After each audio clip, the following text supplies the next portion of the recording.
So hello everyone, स्वागत है आप सभी का हेलिक्स में। तो हमने अभी तक 2 लेक्चर्स कंप्लीट कर लिए हैं इस चैप्टर के, और अब हम मूव करने वाले हैं थर्ड लेक्चर पर। और हम बात वहीं से शुरुआत करेंगे जहां से हमने बात को छोड़ा था। और बात क्या चल रही थी हमारी? हम बात कर रहे थे एटॉमिक रेडियस के बारे में, जिसको हमने कोवेलेंट रेडियस, मेटेलिक रेडियस, उसके बाद वॉन्डरवॉल रेडियस से हमने कनेक्ट करके चीज़ों को समझने की कोशिश करी। और उसके बाद एक जनरल ट्रेंड हमने पता किया। और वो जनरल ट्रेंड क्या है कि पीरियोडिक टेबल के अंदर जब हम एक पीरियड में लेफ्ट टू राइट मूव करते हैं, तो लेफ्ट टू राइट मूव करते समय हमारे को एटम के साइज जो हैं वो डिक्रीज होते हुए नजर आते हैं। लेफ्ट टू राइट जाने पर एटॉमिक साइज या एटॉमिक रेडियाई डिक्रीज होते हुए नजर आता है। इसका रीजन क्या होता है कि हमारे पास में इफेक्टिव न्यूक्लियर चार्ज या फिर जेड इफेक्टिव लगातार बढ़ता है। मतलब attraction of the nucleus on outermost shell increase होता जाता है, जिसकी वजह से साइज क्या हो जाता है? छोटा हो जाता है। ठीक है। और हमने दूसरा जनरल ट्रेंड क्या बोला था? Up to down in a group. हमने क्या बोला? Up to down in a group. जब हम एक ग्रुप में ऊपर से नीचे जाते हैं तो साइज क्या होता है? इंक्रीज होता है। Up to down in a group क्या होता है? साइज, एटॉमिक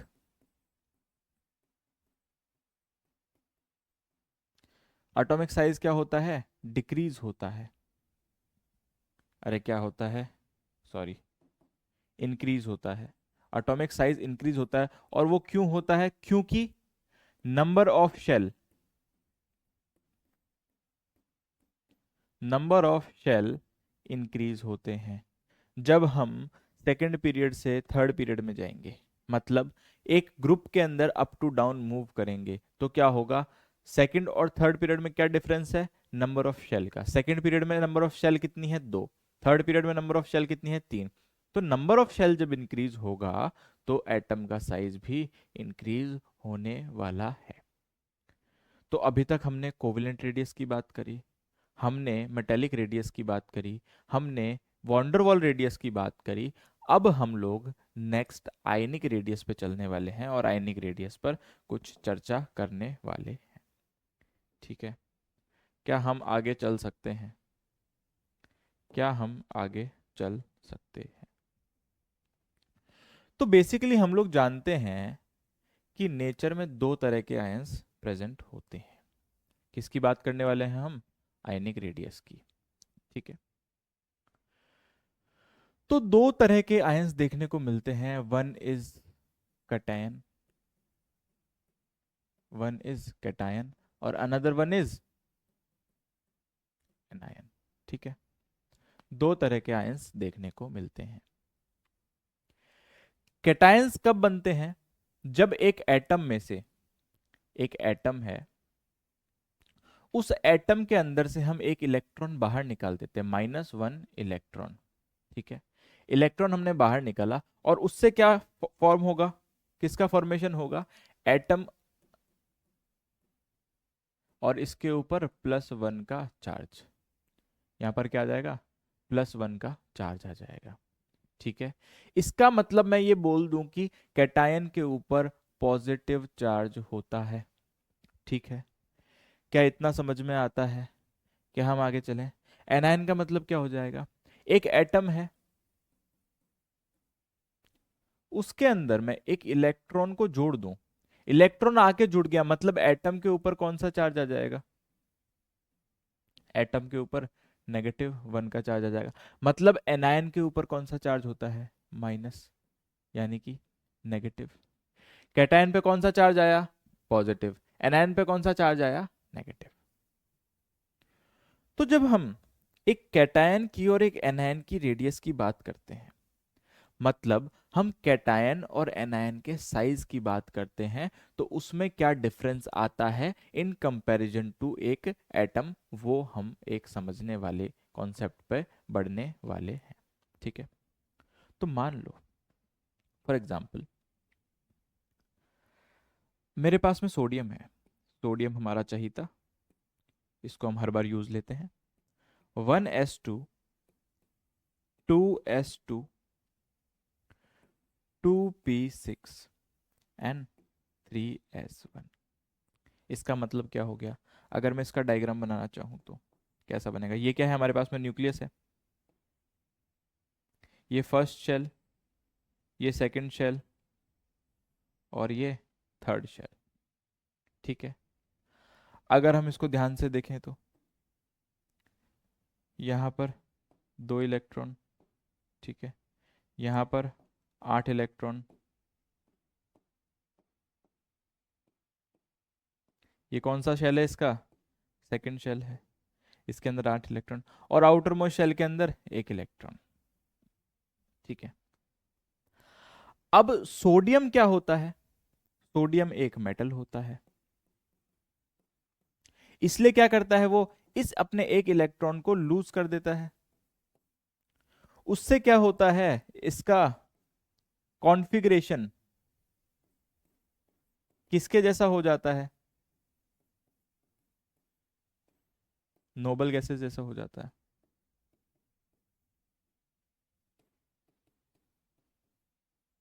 नोबल गैस जैसा कॉन्फ़िगरेशन हो जाता है तो ये क्या हो जाता है बताओ? अल्टीमेट गोल क्या था इसका? अल्टीमेट गोल क्या था कि मुझे क्या होना है? स्टेबल होना है। और स्टेबल होने के लिए मेटल क्या करता है? एक इलेक्ट्रॉन्स को लूज करता है, जिसकी वजह से उनके ऊपर कौन सा चार्ज आता है? मेटल के ऊपर चार्ज कौन सा आता है? पॉजिटिव। और पॉजिटिव चार्ज आने का मतलब क्या है? कि जो मेटल्स होते हैं, मेटल्स किस चीज का फॉर्मेशन करते हैं? कैटायंस का। क्या इतना समझ में आता है? मेटल्स किस चीज का फॉर्मेशन करते हैं? कैटायन का। तो जब हम इनके साइज की बात करेंगे तो ये तो क्या है अभी तक? ये क्या है? एटम है। ठीक है, एटम है। यहां पर शेल कितने देखने को मिल रहे हैं? n बराबर 3। नंबर ऑफ शेल कितने हैं यहां पर? 3 है। ठीक है, एक इलेक्ट्रॉन को लूज करेगा, आउटर मोस्ट शेल के इलेक्ट्रॉन को ये लूज करेगा। इसका मतलब ये इस इलेक्ट्रॉन को लूज कर देने वाला है। इस इलेक्ट्रॉन को क्या करेगा? ये लूज करेगा। ठीक है, इलेक्ट्रॉन के लूज करने से इसके साइज पर क्या डिफरेंस आएगा या क्या इंपैक्ट आएगा? क्या आप लोग ये कल्पना कर सकते हैं? क्या होगा बताओ? इलेक्ट्रॉन बाहर गया, इसका मतलब क्या? अभी तक इसके पास में आउटर मोस्ट शेल में 1 इलेक्ट्रॉन था, इलेक्ट्रॉन बाहर गया, मतलब आउटर मोस्ट शेल खत्म। इलेक्ट्रॉन बाहर जाते ही आउटर मोस्ट शेल खत्म, क्योंकि शेल नाम की तो वैसे तो कोई चीज होती नहीं है भैया। शेल फिजिकली एग्जिस्ट थोड़ी करता है, इलेक्ट्रॉन का एनर्जी लेवल है। इलेक्ट्रॉन गया मतलब एनर्जी लेवल गया। मतलब अगर हम बात साइज की बात करते थे, हम क्या बोलते थे? सेंटर से, न्यूक्लियस से आउटर मोस्ट इलेक्ट्रॉन के डिस्टेंस से हम साइज की बात करते थे, या उसको हम क्या बोलते थे? रेडियस बोलते थे। बताओ, आउटर मोस्ट शेल का इलेक्ट्रॉन गया, अब आउटर मोस्ट शेल कौन सा है? सेकंड वाला। अब आउटर मोस्ट शेल कौन सा है? Second shell. और सेकंड शेल है तो क्या बताओ, अभी तक हम यहां की बात कर रहे थे साइज में, अब हम किसकी बात करेंगे? यहां तक की। तो बताओ, कैटायन का फॉर्मेशन होने पर साइज क्या हो गया? एकदम से कम हो गया। साइज क्या हो गया? कम। तो in formation of cation, cation बनने पे साइज क्या होता है? डिक्रीज होता है। कैटायन के फॉर्मेशन पे साइज डिक्रीज होता है। ठीक है, साइज डिक्रीज होने का पहला रीजन क्या बताया हमने? पहला रीजन क्या बताया? कि नंबर ऑफ शेल कम हो गया। ठीक है, दूसरा रीजन, अगर हम ध्यान से देखें तो सोडियम के अंदर नंबर ऑफ प्रोटॉन कितने होते हैं? 11। ठीक है, नंबर ऑफ प्रोटॉन है ना, प्रोटॉन की बात करेंगे हम, वो कितने होते हैं? 11। इलेक्ट्रॉन भी कितने होते हैं? वो भी 11। ये किसकी बात कर रहे हैं हम?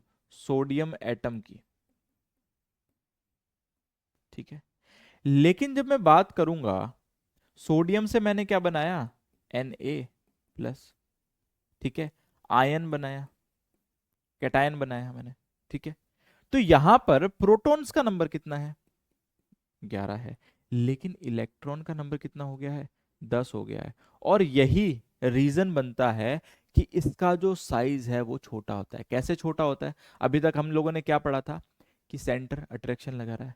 बताओ, जब पहले पहले 11 प्रोटॉन 11 इलेक्ट्रॉन्स को खींच रहे थे तो अट्रैक्शन ज्यादा हो रहा था, या फिर अब 11 प्रोटॉन मिलके सिर्फ 10 इलेक्ट्रॉन को खींच रहे हैं, प्रोटॉन का नंबर ज्यादा है, पॉजिटिव चार्ज ज्यादा है, अच्छे से खींच पाएंगे? दूसरी चीज क्या हुई, आउटर मोस्ट शेल खत्म हो गया।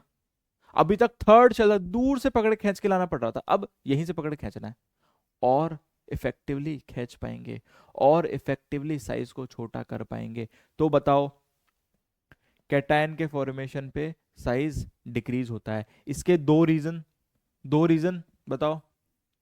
First reason, outermost shell.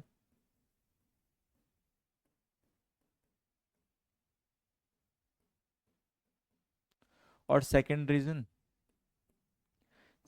हमारे पास में क्या हो जाएगा, जो हमने अभी डिस्कस किया, चार्ज इंक्रीज। और चार्ज इंक्रीज होने से क्या होता है, चार्ज इंक्रीज होने से क्या होता है, अट्रैक्शन ज्यादा होता है, अट्रैक्शन इंक्रीज। ठीक है, क्या इतना समझ में आता है? बताओ, यहां पर क्या लिखा हुआ है, कैटायंस आर स्मॉलर, क्योंकि वहां पर इलेक्ट्रॉन लूज हुआ है जिसकी वजह से उनका पुल स्ट्रॉन्गर हो गया है। ठीक है, अरे समझ में आया क्या? अच्छा, इसके बाद हम बात करने वाले हैं किसकी, इसके बाद हम बात करेंगे एनायंस की। कॉन्सेप्ट तो आपको समझ में आ ही गया होगा। तो एनायन को समझना बहुत ही इजी होने वाला है। एनायन कैसे होता है, देखो, मान लो हम बात करते हैं, फ्लोरीन की बात करते हैं हम। ठीक है, फ्लोरीन का इलेक्ट्रॉनिक कॉन्फ़िगरेशन क्या होता है, 1s2, 2s2 and 2p5। Fluorine क्या है, एक फ्लोरीन क्या है, नॉन मेटल है। तो नॉन मेटल्स क्या करते हैं, इलेक्ट्रॉन गेन करते हैं, है ना? इलेक्ट्रॉन गेन करने की वजह से इन पे कौन सा चार्ज आता है, नेगेटिव चार्ज आता है। अरे क्या इतना समझ में आता है? अगर नेगेटिव चार्ज आ रहा है तो एक बार हम इसका डायग्राम बनाकर देखते हैं।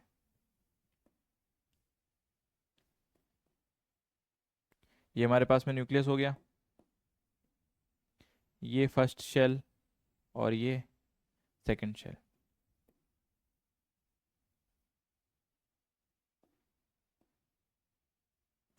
यहाँ पर 2 इलेक्ट्रॉन और यहाँ पर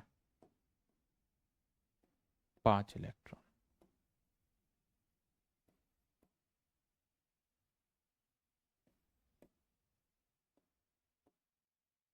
ठीक है, समझ में आया? यहाँ पर ये कौन सा है, फर्स्ट शेल, इसमें कितने इलेक्ट्रॉन होंगे, 2। सेकंड शेल में एस एंड पी, एस के अंदर 2 और पी के अंदर 5। ठीक है, अब यहां पर क्या होगा, इस एटम का एक स्पेसिफिक साइज है। ठीक है, यहां पर अब नंबर ऑफ शेल की तो बात होगी नहीं, क्योंकि नंबर ऑफ शेल तो कांस्टेंट रहेगा। अब यहां पर हम क्या कर रहे हैं, एक इलेक्ट्रॉन को इंट्रोड्यूस कर रहे हैं, है ना? हम लोग क्या कर रहे हैं, इसके अंदर एक इलेक्ट्रॉन ऐड कर रहे हैं, एक इलेक्ट्रॉन हम इसमें ऐड कर रहे हैं। तो बताओ क्या हो जाएगा, एफ माइनस हो जाएगा, एफ माइनस हो जाएगा। और एफ माइनस हो जाएगा तो देखो यहां पर भी एक इलेक्ट्रॉन आ गया। क्या नंबर ऑफ शेल इंक्रीज हुआ, क्या नंबर ऑफ शेल इंक्रीज हुआ? नहीं हुआ। लेकिन फर्क कहां पे आया, पहले देखो, पहले यहां पर मैं जब फ्लोरीन एटम की बात करता हूं, नंबर ऑफ प्रोटॉन कितना था यहां पर? अरे बताओ, नंबर ऑफ प्रोटॉन कितना था, 9 था। ठीक है, नंबर ऑफ इलेक्ट्रॉन भी कितना था, नंबर ऑफ इलेक्ट्रॉन भी कितना था, 9 था। लेकिन जब इसको एक इलेक्ट्रॉन दिया गया तो यहां पर क्या हो गया, एफ माइनस हो गया। ठीक है, F माइनस जब हो गया यहाँ पर, तो प्रोटॉन का नंबर कितना है? प्रोटॉन तो अभी भी 9 है, लेकिन इलेक्ट्रॉन का नंबर कितना हो गया है यहाँ पर? 10 हो गया है। ठीक है, डिफरेंस कहाँ पर आया और उससे क्या इम्पैक्ट आया? भैया खींचने वाले तो उतने ही हैं, लेकिन जिनको खींचना था उनका नंबर बढ़ गया। मतलब क्या हुआ कि पुल अब वीक हो जाएगा, जो अट्रैक्शन है वो वीक हो जाएगा, न्यूक्लियस उतना इफेक्टिवली पुल नहीं कर पाएगा। बताओ, समझ में आया क्या? हम्म, अरे समझ में आया क्या? फोकस ही नहीं तुम लोगों का। फोकस क्यों नहीं है? देखो यहां पर इलेक्ट्रॉन का नंबर, इलेक्ट्रॉन का नंबर बढ़ गया, खींचने वाले अभी भी उतने ही हैं। अब क्या हुआ? जैसे ही नंबर बढ़ा किसका? इलेक्ट्रॉन का, अट्रैक्शन वीक हो गया, साइज एकदम से बढ़ जाएगा। अरे बताओ, साइज एकदम से बढ़ जाएगा। तो एनायन के अंदर वीक अट्रैक्शन की वजह से साइज इंक्रीज हो जाता है। तो यहां पर क्या होगा? यहां पर क्या होगा फटाफट से बता दो। यहां पर क्या होगा? Size increase. यहां पर क्या होगा? साइज इंक्रीज होगा। तो देखो यहां पर क्या लिखा हुआ है, एनायंस का साइज बड़ा होता है एक्स्ट्रा इलेक्ट्रॉन की वजह से रिपल्शन। ध्यान से देखना, अब यहां पर दो रीजन है। यहां पर भी जैसे यहां पर दो रीजन थे, कैटायन के साइज के डिक्रीज होने के दो रीजन क्या थे? आउटर मोस्ट शेल का आउटर मोस्ट शेल खत्म हो गया, और दूसरी चीज इफेक्टिव न्यूक्लियर चार्ज वो बढ़ गया। ठीक है, यहां पर हम किसकी बात करेंगे? यहां पर हम किसकी बात करेंगे? दो रीजंस बताओ। यहां पर दो रीजंस क्या हो जाएंगे? पहला रीजन तो हमने बता दिया, क्या? कि इलेक्ट्रॉन और electron and proton attraction decreases.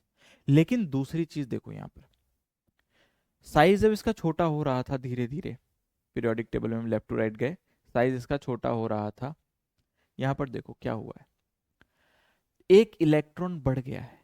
अब वो जो एक इलेक्ट्रॉन बढ़ा है, भैया यहां पर इनर शेल के जो इलेक्ट्रॉन्स हैं वो उस नए आने वाले इलेक्ट्रॉन को धक्का देंगे, और धक्का देंगे तो साइज इंक्रीज होगा। तो दूसरा रीजन क्या हो गया यहां पर? रिपल्शन इन, और repulsion in electrons due to inner shell, inner shell electrons. ठीक है, क्या ये दो चीजें समझ में आई? तो इन शॉर्ट हम क्या बोल देंगे कि कैटायन जो होता है वो साइज में छोटा होता है। ठीक है, और एनायन जो होता है साइज में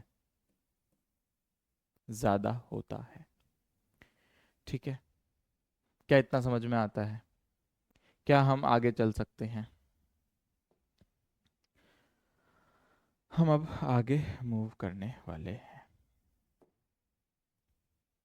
सवाल कैसे बनता है आयनिक रेडियस पे वो देखते हैं एक बार। आपको दे देगा एक iso electronic species,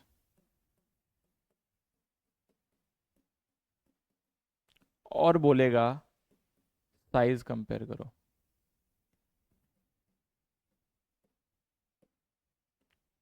iso electronic species देके साइज कंपेयर करने को बोलेगा, क्या देगा?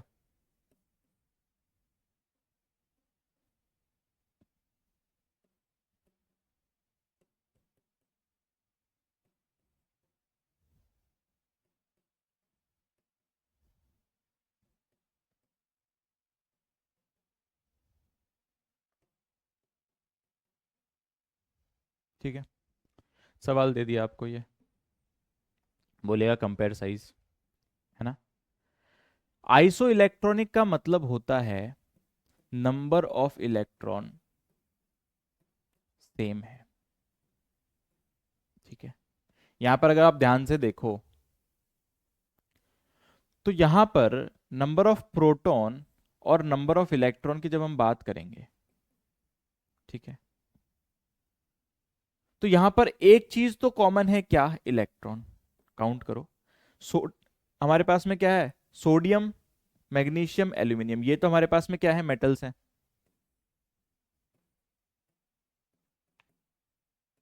ठीक है, ये हमारे पास में क्या है? नॉन मेटल्स हैं।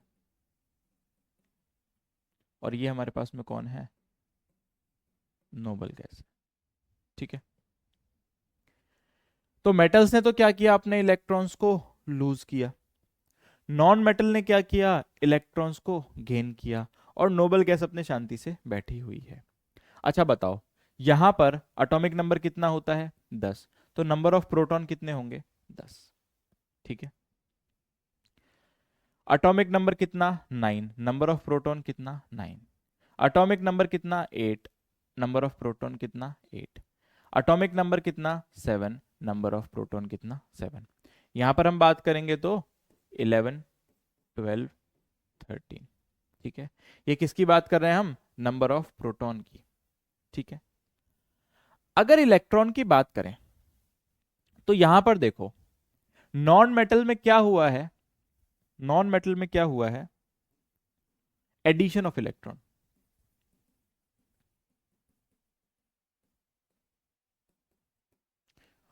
और मेटल्स में क्या हुआ है?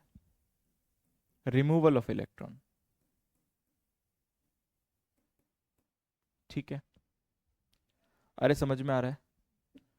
एडिशन ऑफ इलेक्ट्रॉन हुआ है अगर नॉन मेटल्स में, तो यहां पर कितना एडिशन हुआ है? 3 इलेक्ट्रॉन्स का एडिशन हुआ। यहां पर बताओ, क्या नंबर ऑफ इलेक्ट्रॉन 10 है? यहां पर 8 में 2 जोड़े तो 10 आया, 9 में 1 जोड़ा तो 10 आया। यहां पर तो 10 है ही, कोई चेंज नहीं है। यहां पर बताओ, 11 में से एक रिमूव हो गया है। अब बताओ कितना इलेक्ट्रॉन? 10। यहां पर भी कितना? 10। यहां पर भी कितना? 10। तो अगर हम ध्यान से देखें तो नंबर ऑफ इलेक्ट्रॉन तो कांस्टेंट है।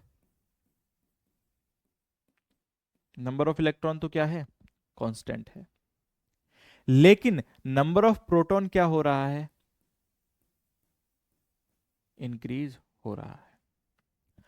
अगर नंबर ऑफ प्रोटॉन इंक्रीज हो रहा है, नंबर ऑफ प्रोटॉन इंक्रीज हो रहा है, इसका मतलब क्या इंक्रीज हो रहा है?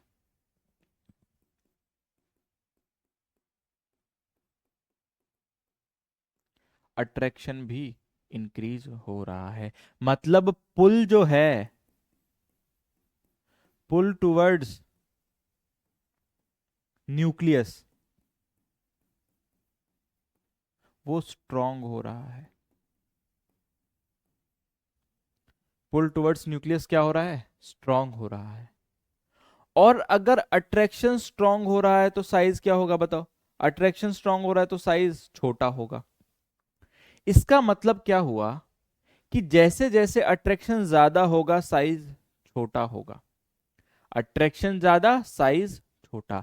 मतलब सबसे छोटा यहां पर कौन होने वाला है? सबसे छोटा यहां पर एल्यूमिनियम होने वाला है। और यहां पर अट्रैक्शन सबसे कम है, इसका मतलब साइज सबसे ज्यादा होने वाला है। तो बताओ आंसर क्या आ जाएगा? उसके बाद में, उसके बाद में, फिर उसके बाद में, उसके बाद में, एंड लास्ट में एल्यूमिनियम +3। अरे समझ में आया क्या? तो इस तरह के सवाल आपको देखने को मिलते हैं ऑन आइसो इलेक्ट्रॉनिक स्पीशीज। इनको क्या बोलेंगे हम?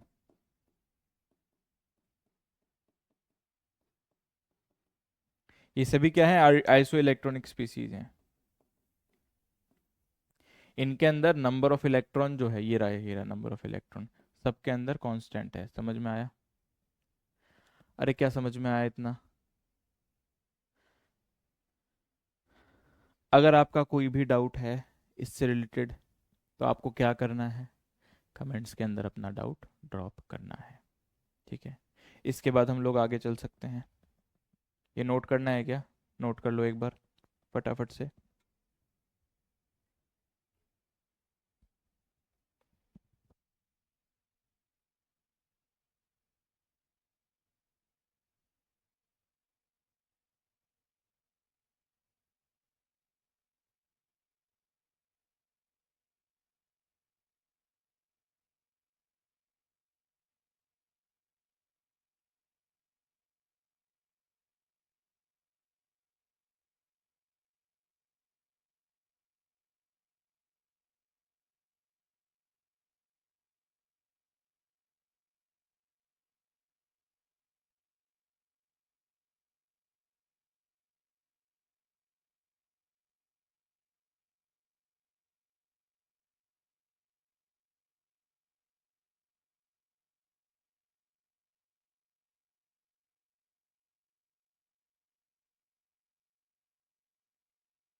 क्या आगे चल सकते हैं?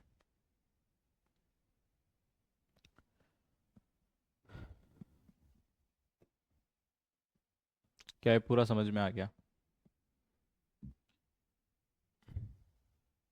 यहाँ पर ये वही चीज़ लिखी हुई है जो ना अपन ने लिखी है, ठीक है, सेम चीज़ है ये, आइसो इलेक्ट्रॉनिक स्पीशीज के ऊपर।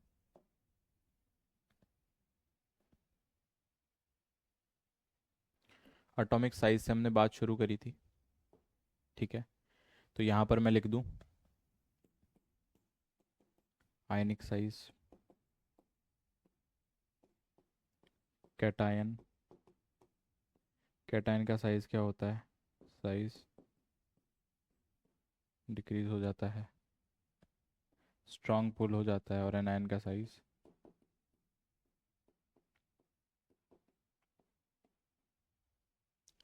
अब कितना डिक्रीज या कितना इंक्रीज होता है? तो जनरली हम ये बोल देते हैं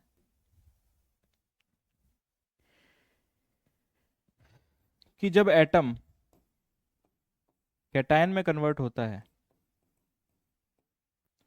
तो जो उसका साइज है वो अराउंड 2x से वेरी करता है, और एनायन के अंदर भी 2x से वेरी करता है। एनायन के अंदर 2x साइज बढ़ जाएगा, मतलब 2x हो जाएगा इसका साइज जो है हमारे पास में, 2x हो जाएगा, है ना। और यहाँ पर 2x कम हो जाएगा, इसका मतलब एक्चुअल में क्या है, इसका साइज हाफ हो जाएगा, ठीक है, हाफ साइज हो जाएगा। 2x डिक्रीज का मतलब ही क्या है, हाफ। मैं इसको सिंपली हाफ ही लिख देता हूँ वरना आप लोग कंफ्यूज हो जाएंगे, ठीक है। अरे समझ गए क्या? क्या हम लोग आगे चल सकते हैं? अच्छा, एक सवाल पूछता हूँ मैं आपसे। हमने आइसो इलेक्ट्रॉनिक स्पीसीज की तो बात कर ली, लेकिन सपोज करो मैं आपको एक सवाल देता हूँ। सवाल क्या है? नाइट्रोजन है, ठीक है। नाइट्रोजन के अंदर 1 2 3 इलेक्ट्रॉन्स ऐड करे, मतलब क्या बनाया हमने? नाइट्रोजन था, उसको क्या बनाया? नाइट्रोजन -1। फिर हमने नाइट्रोजन 2 इलेक्ट्रॉन जोड़ दिए, और उसके बाद हमने एक और इलेक्ट्रॉन जोड़ दिया। ये कंपेयर साइजेस आपके पास ये सवाल आता है, क्या हम लोग ये सवाल कर सकते हैं? अरे क्या हम लोगों ने ये देख लिया, नाइट्रोजन के अंदर, नाइट्रोजन के अंदर प्रोटॉन का नंबर कितना है, और वो हमेशा कितना रहेगा? प्रोटॉन का नंबर कितना रहेगा? हमेशा 7 रहेगा। इलेक्ट्रॉन का नंबर नाइट्रोजन में कितना है? 7 है। लेकिन n-1 में यहाँ पर इलेक्ट्रॉन का नंबर 8 हो गया है। n-2 के अंदर इलेक्ट्रॉन का नंबर 9 हो गया है। n-3 के अंदर इलेक्ट्रॉन का नंबर 10 हो गया है। अरे क्या इतनी बात समझ में आती है? तो अगर इनके साइज को मैं कंपेयर करूं तो बताओ, इधर से इधर जाने पर अट्रैक्शन वीक पड़ रहा है, नंबर ऑफ प्रोटॉन तो अभी भी कितने हैं? 7 है। इलेक्ट्रॉन का नंबर बढ़ गया, अट्रैक्शन वीक हो गया। अट्रैक्शन वीक हो गया तो साइज बढ़ जाएगा। सबसे बड़ा यहां पर कौन होगा? अरे ठीक है, क्या इतना समझ में आया? तो इस तरह के सवाल आएंगे तो कर लोगे ना? बहुत बढ़िया। अब हम लोग आगे चल सकते हैं, जनरल ट्रेंड की बात कर लेते हैं पूरी पीरियोडिक टेबल में, और उसके बाद हम लोग कुछ एक एक्सेप्शंस की बात करने वाले हैं, ठीक है। तो हमने कुछ एक चीजें मार्क कर दी थी, है ना। साइज में वेरी कहाँ होता है? तो साइज में वेरी होता है सबसे पहले, बाकी सब चीज़ तो नॉर्मली चलेंगी, ठीक है। चेंज कहाँ आएगा उसको डिस्कस कर लेते हैं। तो चेंज आएगा 13th ग्रुप में।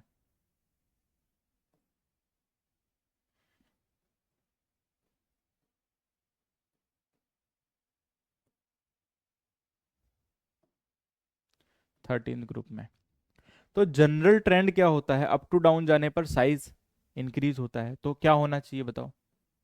Boron, aluminium, gallium, indium, thallium, ठीक है।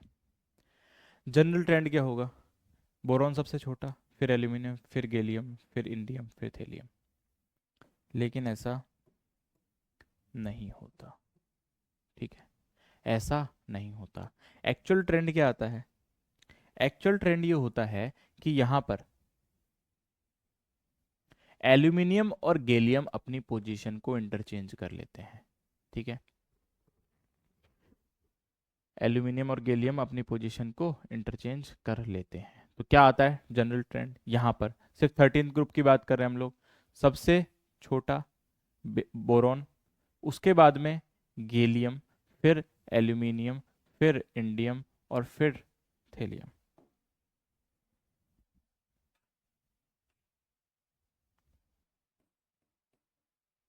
ऐसा यहां पर क्यों होता है? तो इसका रीजन हम लोग बोलते हैं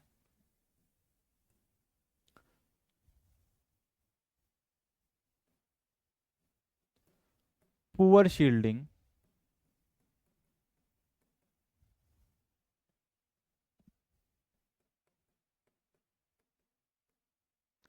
of D orbitals. Poor shielding of D orbitals. Poor shielding of D orbitals मैंने आपको कल बताया था, अरे यहां पर बताया था, कहाँ गया, ये देखो, ये डी ऑर्बिटल्स हैं, डी एंड एफ। ये कौन है? S and P. ठीक है, यहां पर क्या हो रहा है? पहले पड़े हैं डी और एफ ऑर्बिटल्स, बड़े बड़े ऑर्बिटल्स हैं, उनके अंदर इलेक्ट्रॉन जो है डिफ्यूज्ड है। तो बाहर वाले शेल के अंदर जो इलेक्ट्रॉन नए आएंगे, उनके ऊपर जब न्यूक्लियस अट्रैक्शन लगाएगा तो उनको ये शील्ड नहीं कर पाएंगे। जो इलेक्ट्रॉन रिपल्शन होता है ना बाहर वाले शेल्स के अंदर, आउटर मोस्ट शेल को अंदर वाले शेल के इलेक्ट्रॉन्स धक्का देते हैं, उसको हम क्या बोलते हैं? शील्डिंग बोलते हैं। लेकिन डी ऑर्बिटल्स के इलेक्ट्रॉन ऐसे फैले पड़े हैं, डिफ्यूज्ड हैं। डिफ्यूज्ड हैं तो क्या होगा वहां पर?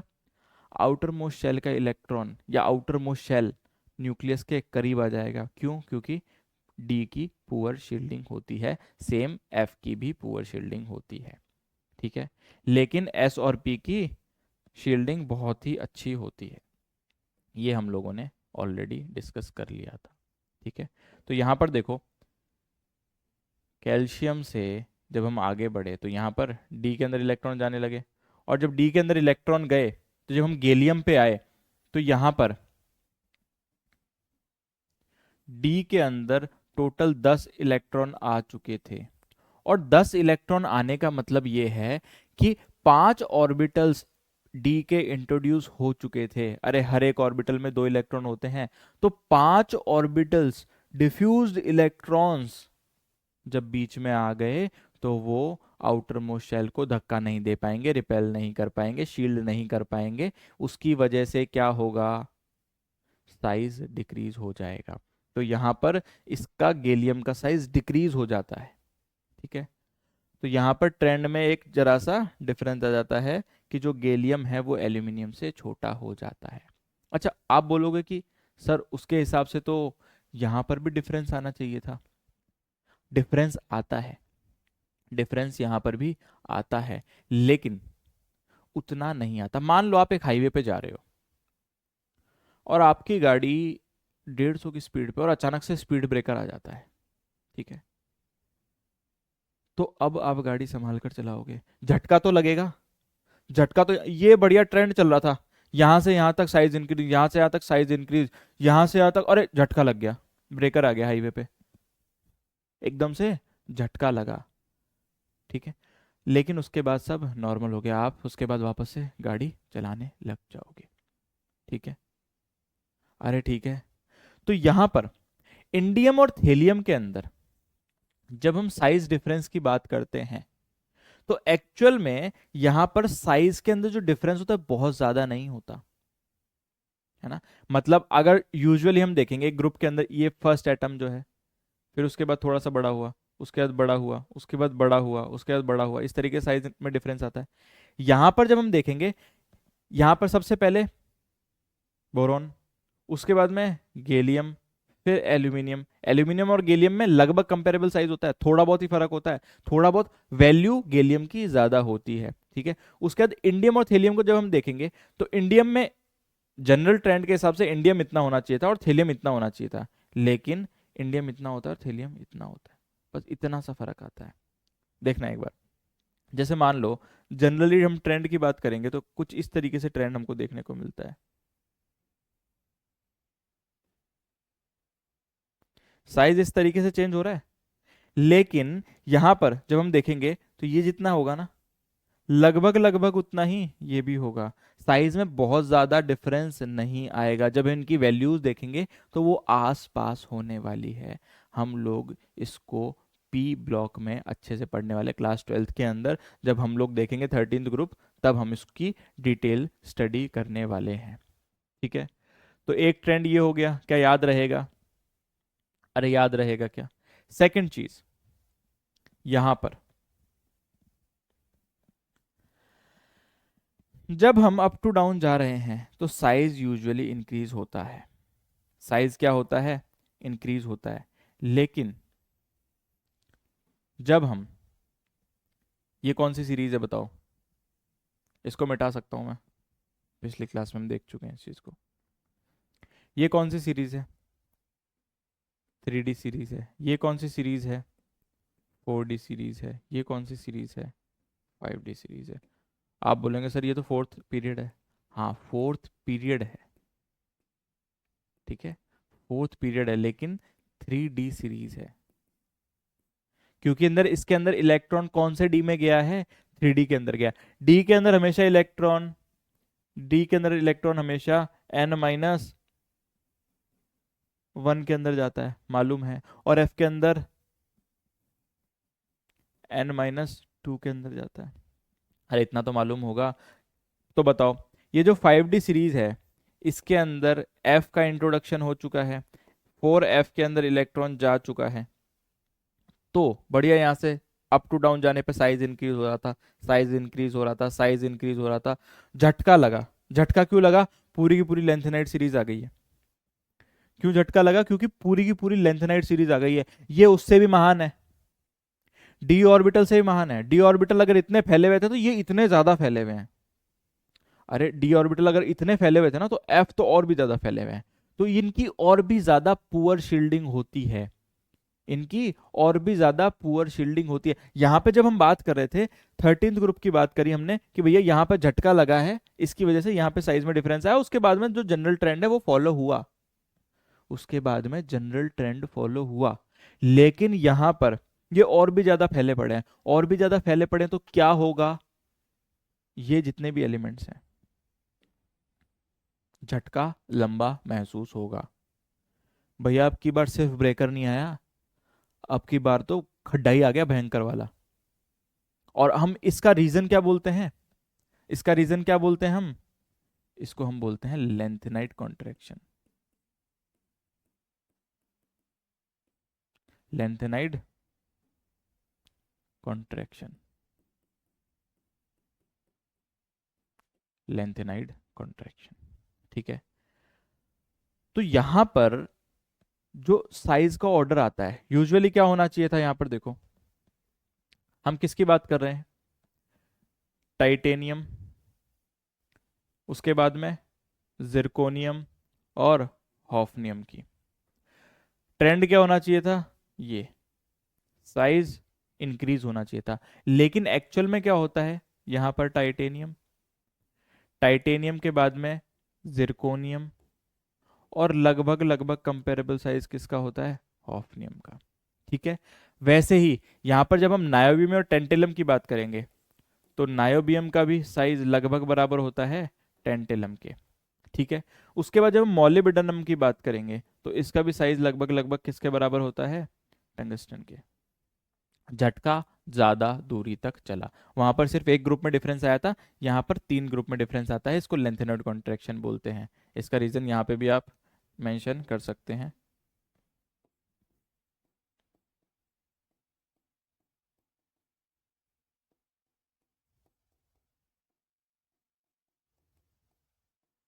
और लेंथेनॉइड कॉन्ट्रैक्शन और कुछ नहीं, सिर्फ क्या है? Poor shielding of F orbitals.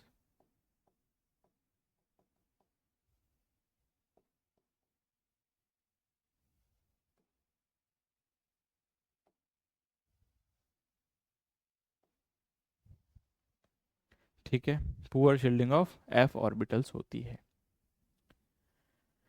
ठीक है, तो यहां पर हमने दो जगह साइज के अंदर चेंजेस देखे।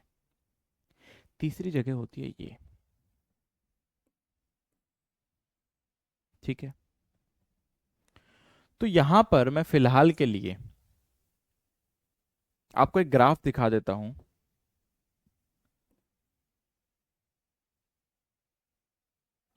हम लोगों के पास ग्राफ नहीं, चलो मैं आपके लिए बना देता हूं एक बार वो ग्राफ। क्या है, किसकी बात कर रहे हैं हम? 3D सीरीज की बात कर रहे हैं। ठीक है,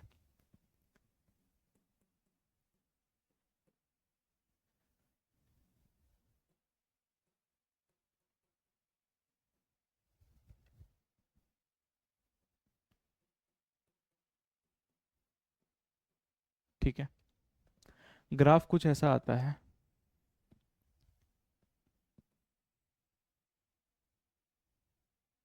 सर ये क्या बना दिया आपने?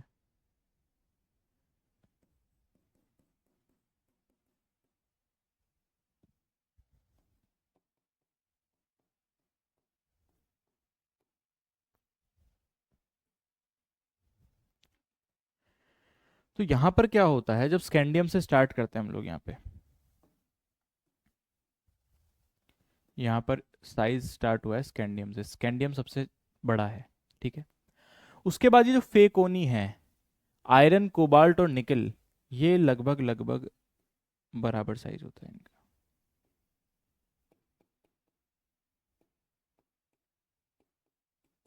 उसके बाद में कॉपर और जिंक कुछ इस प्रकार से देखने को मिलते हैं। उसके अलावा आप लोग यहाँ पर ये मार्क कर सकते हैं।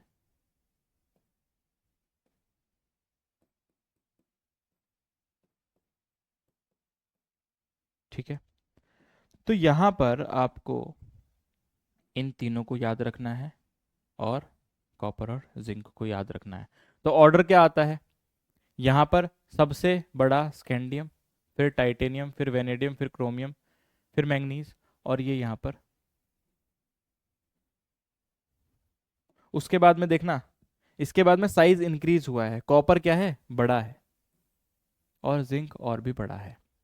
तो ये कुछ एक्सेप्शन है आपके सामने। 3D series is a exception है फॉर एटॉमिक। ठीक है, तो हमने यहाँ पर एटॉमिक साइज से रिलेटेड जितने भी एक्सेप्शंस थे वो हमने एक बार देख लिए हैं। इसको हम 3D सीरीज वाले को डिटेल में हम लोग पढ़ेंगे जब हम लोग ट्रांजिशन मेटल पढ़ेंगे क्लास 12th के अंदर, जब हम डी ब्लॉक पढ़ेंगे तो इसको प्रॉपर डिटेल में पढ़ने वाले हैं। अभी मैंने आपको सिर्फ याद रखने के लिए, क्योंकि पीरियोडिक टेबल्स में आपको डीपीपीज में या किसी भी बुक में आप कोई भी रेफरेंस बुक सॉल्व करेंगे, कोई भी क्वेश्चन बैंक सॉल्व करेंगे तो इसके ऊपर से सवाल देखने को मिल सकता है। मैं ये नहीं चाहता कि आप साइज से रिलेटेड कोई भी सवाल ना सॉल्व कर पाओ, मैं ऐसा बिल्कुल भी नहीं चाहता। एटॉमिक साइज हम लोगों ने समझ लिया है, ये हमारे पास में जनरल ट्रेंड है। ठीक है, अरे इतना समझ में आता है क्या? क्या आगे चल सकते हैं? तो हमने अभी तक बात करी किस किस की? एटॉमिक साइज की हमने बात करी, हमने इफेक्टिव न्यूक्लियर चार्ज की भी बात कर ली। अब हम लोग आगे चलने वाले हैं आयनाइजेशन एनर्जी पे। ठीक है,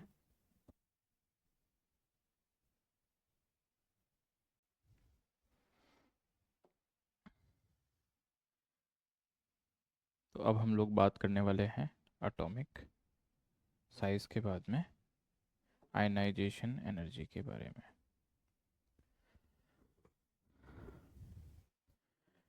आयनाइजेशन एनर्जी और आयनाइजेशन एंथैल्पी का मतलब सेम ही है। आपको केमिस्ट्री के अंदर एंथैल्पी बहुत जगह देखने को मिलेगा, जिसका मतलब एनर्जी ही है। ठीक है, आयोनाइज करना, आयोनाइजेशन का मतलब होता है आयोनाइज करना। ठीक है, आयोनाइज करना मतलब, यहां पर देखना ध्यान से, जब हम एक एटम की बात करेंगे, ठीक है, और हम उस एटम में से एक इलेक्ट्रॉन बाहर निकालेंगे, रिमूवल ऑफ इलेक्ट्रॉन, उसी को हम बोलेंगे आयोनाइज करना। मतलब देखो, रिमूवल ऑफ इलेक्ट्रॉन, अब क्या यहां पर क्या बना, एक इलेक्ट्रॉन बाहर निकल गया, कैटायन बना, आयन बना, आयन का फॉर्मेशन हो गया, इसीलिए इसको हम क्या बोलते हैं, आयोनाइजेशन, आयन का बनना। ठीक है, अब ये जो रिमूवल ऑफ इलेक्ट्रॉन हुआ है, देखना एक बार ध्यान से, ये मान लो आपके पास में एक एटम है, ये न्यूक्लियस है, उसके अराउंड में शेल्स है, और यहाँ पर एक इलेक्ट्रॉन है जिसको हमको बाहर निकालना है। ठीक है, इस इलेक्ट्रॉन को हमको बाहर निकालना है, और बाहर निकालने के लिए हमको इसको एनर्जी देनी पड़ेगी। ये बिल्कुल वैसा ही है जैसे मान लो आपको किसी से कोई चीज छीननी है, तो अगर आपको किसी से कोई चीज छीननी है और वो उस चीज उसी की है, तो आपको एनर्जी लगानी पड़ेगी।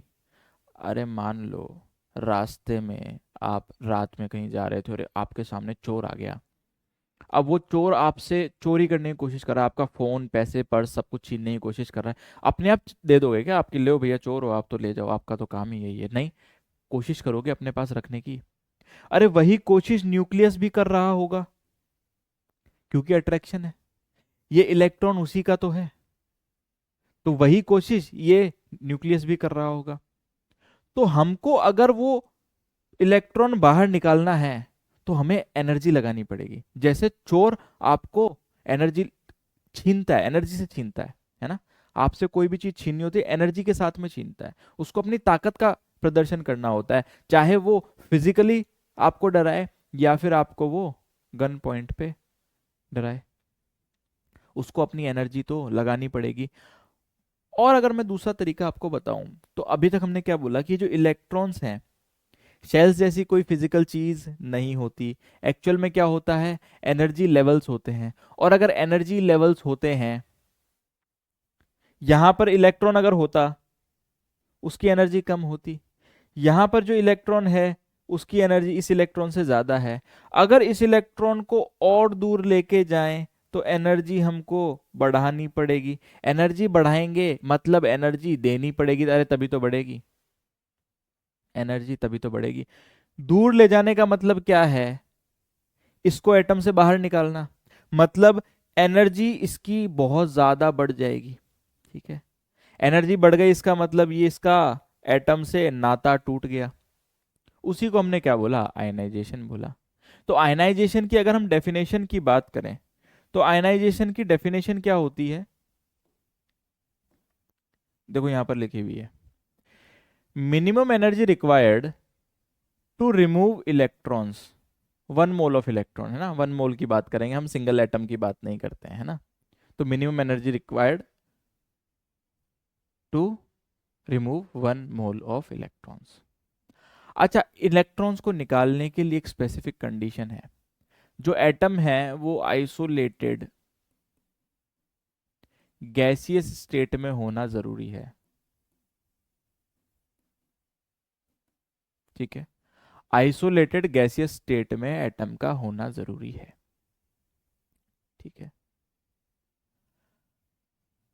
और इलेक्ट्रॉन निकालना, रिमूवल ऑफ इलेक्ट्रॉन,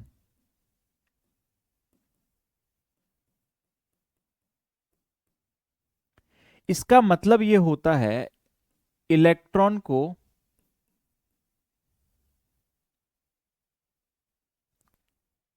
इलेक्ट्रॉन आपने इनफाइनाइट डिस्टेंस पे ले गए हो, इनफाइनाइट डिस्टेंस का मतलब ये कतई नहीं है कि भैया आपने एक एटम से इलेक्ट्रॉन को निकाल के चांद पे रख दिया, नहीं। इनफाइनाइट डिस्टेंस का मतलब ये है कि वो डिस्टेंस जहां पर इलेक्ट्रॉन कैन नॉट फील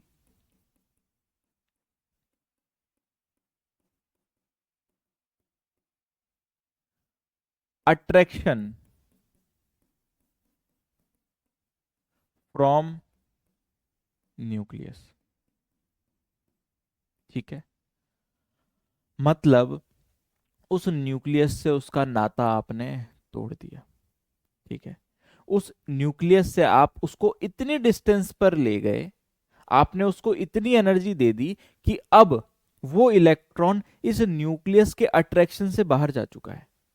अरे अट्रैक्शन की एक स्पेसिफिक रेंज होती होगी, इसीलिए हमने उसको बोला कि ये न्यूक्लियस से इनफाइनाइट डिस्टेंस पर जा चुका है, अब इसका इससे कोई नाता नहीं है।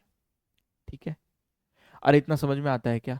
आयनाइजेशन एंथैल्पी या आयनाइजेशन एनर्जी का मतलब क्या होता है कि एक आइसोलेटेड गैसियस एटम में से आपको इलेक्ट्रॉन बाहर निकालना है, और इलेक्ट्रॉन बाहर निकाल के उसको इनफाइनाइट डिस्टेंस पर ले जाना है। उस इनफाइनाइट डिस्टेंस पे ले जाने के अंदर जो एनर्जी आपको उस इलेक्ट्रॉन को देनी पड़ेगी ताकि वो बाहर जा सके, उस एनर्जी को हम बोलते हैं आयनाइजेशन एनर्जी। क्या इतना समझ में आता है? अगर इतना समझ में आता है तो आप बधाई के पात्र हैं, आपको 26 जनवरी पर आने वाली हम लोग सम्मानित करेंगे। लिथियम की वैल्यूज यहाँ पर आपको दी है 520 किलो जूल पर मोल, बेरिलियम की 900 किलो जूल पर मोल, बोरॉन की 801, यहाँ पर carbon, nitrogen, oxygen, fluorine and so on. तो अगर आप यहाँ पर देख पा रहे होंगे तो आप यहां पर देखेंगे कि एनर्जी जो आपको दी हुई है वो एनर्जी दी हुई है किलो जूल पर मोल के अंदर। ठीक है, इसका मतलब आयनाइजेशन एनर्जी जो है उसकी कुछ ना कुछ यूनिट होती होगी। तो आयनाइजेशन एनर्जी या आयनाइजेशन एंथैल्पी की यूनिट होती है 1 इलेक्ट्रॉन वोल्ट पर एटम।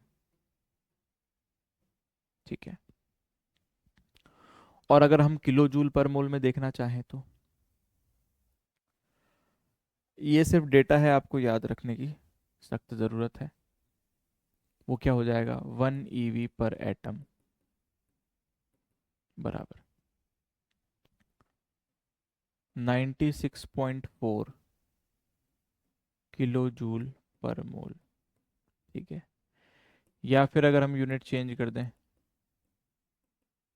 तो यहाँ पर आ जाएगा 23.1 किलो कैलोरी पर मोल। ठीक है, ये डेटा आपको याद रखने का बहुत फायदा मिलेगा, क्योंकि जब आप क्वेश्चन सॉल्व करेंगे तो आपको बहुत हेल्प होने वाली है इस डेटा की। चलिए आगे चलते हैं। तो रिमूवल ऑफ इलेक्ट्रॉन को हमने बोला आयनाइजेशन एनर्जी। ठीक है, अगर मान लो एक एटम है, उसमें से इलेक्ट्रॉन बाहर निकाला तो क्या बना?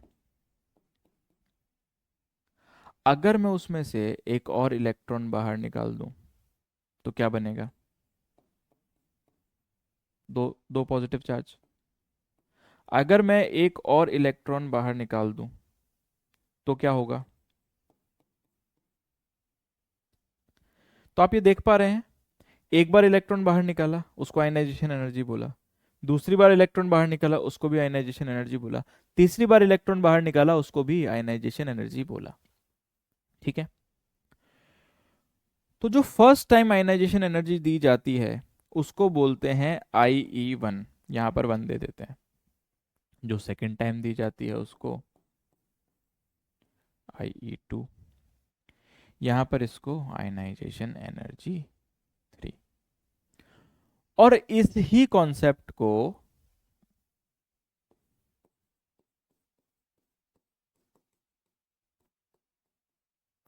सक्सेसिव आयनाइजेशन एंथैल्पी के नाम से जाना जाता है।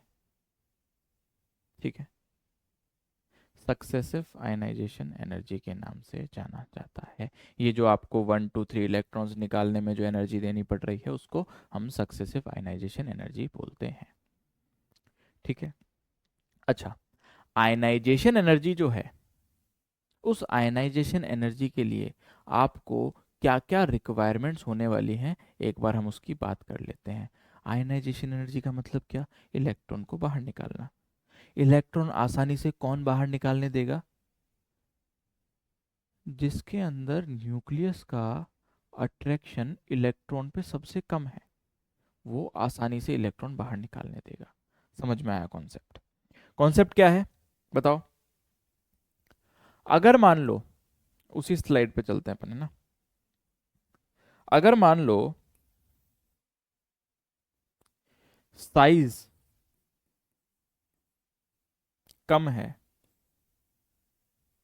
साइज छोटा है, न्यूक्लियस के पास में है इलेक्ट्रॉन, न्यूक्लियस से स्ट्रांगली अट्रैक्टेड है इलेक्ट्रॉन, तो आयनाइजेशन एनर्जी ज्यादा लगेगी। इलेक्ट्रॉन न्यूक्लियस के बिल्कुल पास बैठा है, उसको बाहर निकालना है, तो एनर्जी ज्यादा देनी पड़ेगी। समझ में आ गया? साइज अगर ज्यादा है, न्यूक्लियस से दूर बैठा है इलेक्ट्रॉन, उसको ले जाना आसान है। बिल्कुल सही बात है। मतलब आयनाइजेशन एनर्जी कम लगेगी। अरे कॉन्सेप्ट समझ में आ रहा है? अरे क्या कॉन्सेप्ट समझ में आ रहा है? मतलब ionization energy is inversely proportional to size बड़ा एनर्जी कम, साइज कम एनर्जी ज्यादा। बस सिंपल सा कॉन्सेप्ट है। यहाँ पे मैं सिंपली क्या लिख दूं इसको, इसी चीज को मैं क्या लिख सकता हूँ, ionization energy inversely proportional to size. अरे क्या मैं ये छोटी सी चीज आपको बता सकता हूँ? क्या आप मेरी बात से सहमत हैं? ठीक है। और क्या हो सकता है? फैक्टर्स अफेक्टिंग की बात कर रहे हैं हम, या हम ये बोल सकते हैं, हाँ फैक्टर्स अफेक्टिंग की बात करें ना। उसके बाद हम क्या बोल सकते हैं?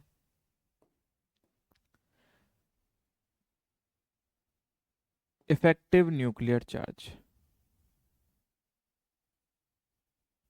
इफेक्टिव न्यूक्लियर चार्ज का मतलब क्या? Z effective. अरे हम लोगों ने अभी थोड़े दिन पहले देखा था जेड इफेक्टिव। जेड इफेक्टिव भी आयनाइजेशन एनर्जी को इफेक्ट करने वाला है। कैसे इफेक्ट करने वाला है बताओ, कैसे करेगा? इफेक्टिव न्यूक्लियर चार्ज बढ़ा, न्यूक्लियस का आउटर मोस्ट शेल पे इलेक्ट्रॉन पे अट्रैक्शन बढ़ा, तो इलेक्ट्रॉन को बाहर निकालना मुश्किल हो गया, एनर्जी ज्यादा देनी पड़ेगी। मतलब इफेक्टिव न्यूक्लियर चार्ज बढ़ा तो एनर्जी भी ज्यादा लगी। समझ में आ गया? इफेक्टिव न्यूक्लियर चार्ज के आयनाइजेशन एनर्जी डायरेक्टली प्रोपोर्शनल है। बात समझ में आई या नहीं आई? अरे फटाफट से बता दो, बात समझ में आई या नहीं आई? क्या हम आगे चल सकते हैं? अगर मैं सिग्मा की बात करूं, सिग्मा बोले तो, अरे सिग्मा याद है क्या? सिग्मा क्या था? रिपल्शन था। जेड इफेक्टिव में बात करी थी रिपल्शन की।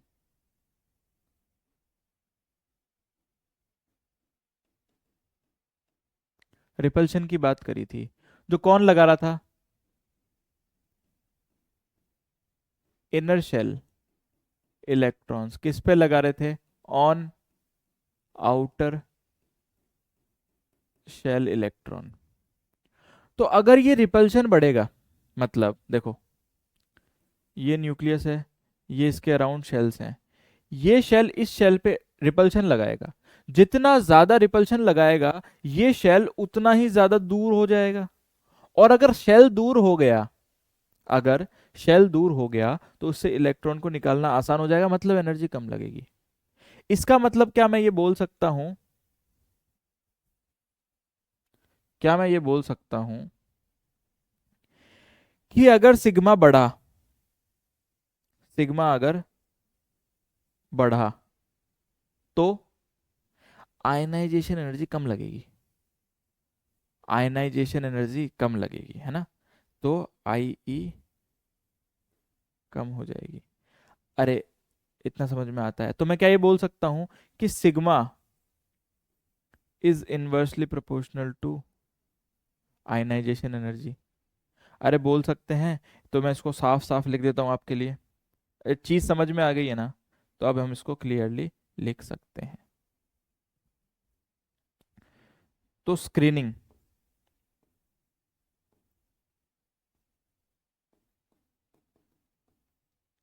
यानी कि सिग्मा यानी कि रिपल्शन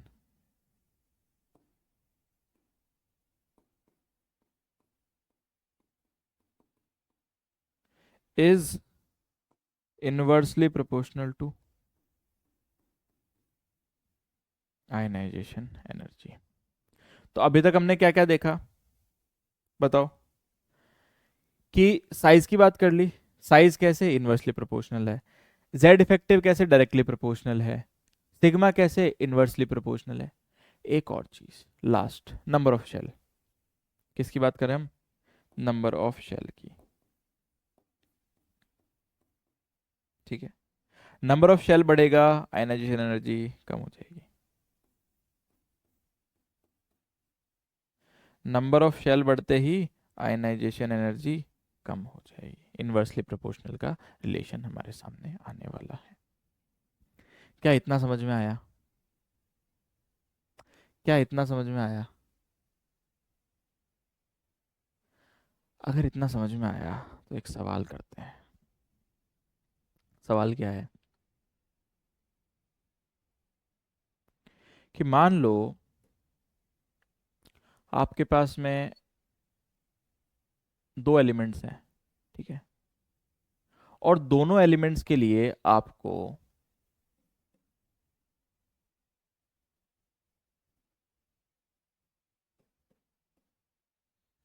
आयनाइजेशन एनर्जी बोला। कंपेयर करो।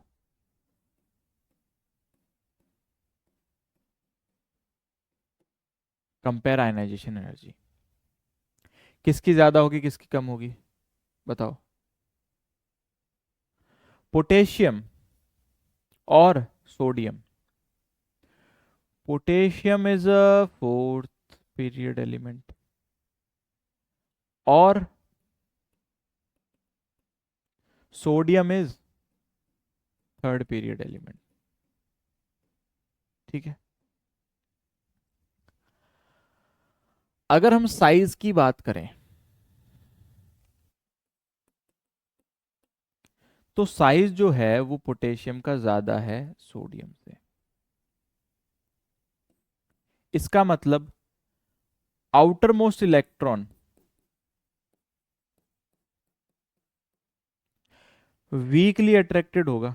अरे साइज बड़ा है, दूर बैठा है, तो weakly attracted to nucleus. Comparison की बात करें इन कंपैरिजन टू सोडियम। ठीक है, तो अगर वीकली अट्रैक्टेड है तो उसको निकालना,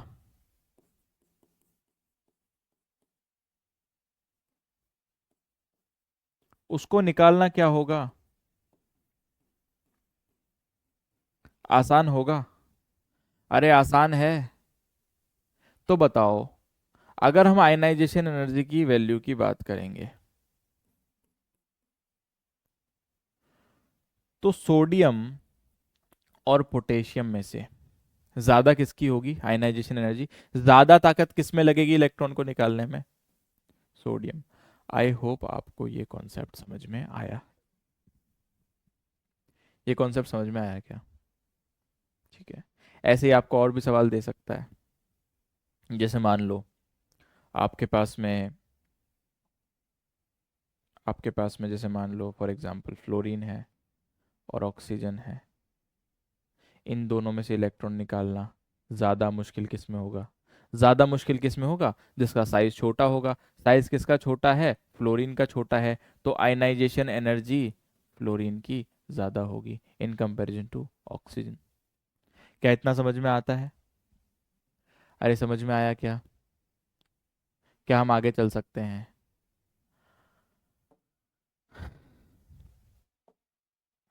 एक बार वापस यहीं पे चलते हैं। अगर मैं एक स्पेसिफिक एटम की बात कर रहा हूं और आयनाइजेशन एनर्जी की बात कर रहा हूं, एक इलेक्ट्रॉन निकाला, फिर दूसरा निकाला, फिर तीसरा निकाला, तो एक चीज सोच के देखो, जब हमने एक इलेक्ट्रॉन निकाला तो वहां पर प्रोटॉन अब डोमिनेट कर रहा है, मतलब न्यूक्लियस डोमिनेट कर रहा है, इलेक्ट्रॉन निकाला, अब वो बाहर वाले इलेक्ट्रॉन को और स्ट्रांगली पुल कर सकता है। अब अगर मान लो उसमें से आप एक और इलेक्ट्रॉन निकालना चाहो तो क्या आराम से निकालने देगा? मान लो एक बच्चे के हाथ में 10 टॉफी थी, आपने एनर्जी लगाई, आपने एक टॉफी छीन ली। अब उसकी पकड़ में, क्योंकि 10 टॉफी उतनी अच्छी से पकड़ में नहीं थी, लेकिन अब 9 टॉफी है, अब वो थोड़ा और स्ट्रांगली पकड़ पाएगा, तो अब आपको और ज्यादा एनर्जी लगेगी उस टॉफी को लेने के लिए। मान लो आपने एक और टॉफी ले ली, अब उसकी पकड़ और मजबूत हो जाएगी, तो आपको अब और ज्यादा एनर्जी लगानी पड़ेगी उस टॉफी को लेने के लिए। सेम यहां पर एटम्स के साथ में होता है, क्योंकि जैसे जैसे आप इलेक्ट्रॉन को बाहर निकाले, न्यूक्लियस के अंदर positive charge in comparison to electron बढ़ता जा रहा है, in comparison to negative charge positive charge बढ़ता जा रहा है। तो जैसे जैसे आप इलेक्ट्रॉन बाहर निकालते जाएंगे, वैसे वैसे उसकी पकड़ स्ट्रांग होती जाएगी। इसका मतलब आपको एनर्जी अगली बार ज्यादा देनी पड़ेगी। तो जब हम यहां पर इन इलेक्ट्रॉन को निकालने पर एनर्जी की बात करेंगे, तो ये जो आयनाइजेशन एनर्जी है, सक्सेसिव आयनाइजेशन एनर्जी या सक्सेसिव आयनाइजेशन एंथैल्पी, इनका ऑर्डर जो रहेगा, सबसे कम आयनाइजेशन एनर्जी फर्स्ट के लिए यूज होगी, उसके बाद सेकंड और उसके बाद में थर्ड एंड सो ऑन। यहाँ पर ये इंपॉर्टेंट चीज निकल कर आती है, इसको आपको स्टार मार्क कर लेना है और स्टार मार्क करके आपको इसको याद रखना है। एक और स्टार लगा दे, 3 स्टार। ठीक है, सबसे इंपॉर्टेंट चीज है ये। ठीक है, क्या समझ में आता है? क्या हम आगे चल सकते हैं? तो अगर एक जनरल ट्रेंड की बात करूं मैं, अगेन मैं यहां पर एक जनरल ट्रेंड की बात करने वाला हूं, और जनरल ट्रेंड की बात क्या है?